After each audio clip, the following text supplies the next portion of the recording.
Hi guys, welcome back to another video. This one is in a different location where you guys can see the couch in the back compared to my other video that I just did.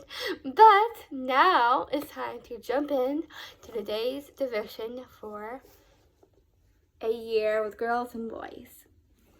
I just like to add with the boys because all of you want to hear it. So today is No More Doubts, and read John 20, 24, and 23. That means I don't have a Bible on me, so I don't have to read that, but you guys can down below in the description below. So it's just John 20, 24, and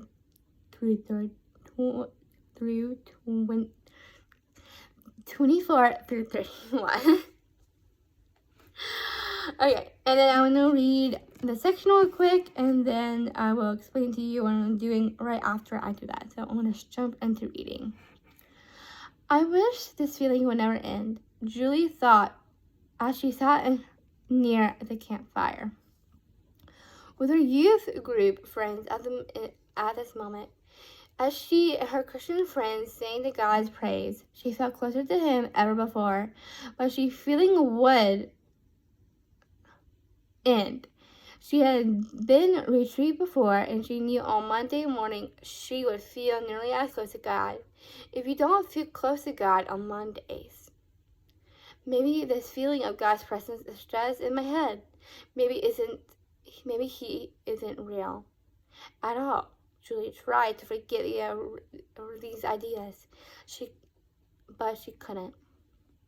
When Julie arrived at home the next day, Mom was busy with dinner preparations, and Cousin Pauline is coming for dinner. Mom explained the inconsistency about. I don't know you, cousin named Pauline. Said Julie as she began to help. She found Pauline delightful, and she entertained him all during the dinner with funny stories about Mom's childhood. I'm glad I got to know you, Julie told her. Just think about the few hours ago.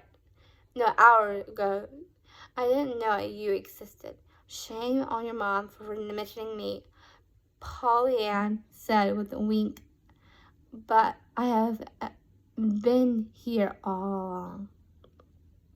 The worst stuck with Julie, and Cousin Pauline's existence wasn't dependent on Julie knowing about her feelings, her presence. It was the same with God.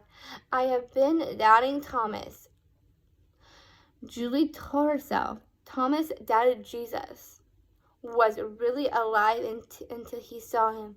Julie had doubted God was real because she didn't always feel His presence. Tell us about the retreat, suggested Mom. It was great, Julie said. Really great. Now the ending is more like doing the How About You section. I'm going to read that real quick. Have you ever felt God especially close only to be doubtful in His presence when you are no longer to feel that way? That one is a question, and it's a really long question, so make sure to comment that down below in the comment section down below. And this one is really not a question, but it says, it's nice to feel God's presence, but it's important to know He is there, and whether you have the feeling or not, don't rely on feelings, or rely on God's word. And now I want you guys to memorize one verse. And that verse is John 20, 29. It's, blessed are those who haven't seen me and believe anyway. So make sure to close your eyes and try to remember what this verse. It's just one main verse, so try to stick with that. And make sure to trust God's words, but not feelings. So thank you for watching today's little devotion in a different location. Next video will be a different location, but in the same room. But other than that, thank you for watching, and I'll see you back here later or in the next video. Bye guys, enjoy.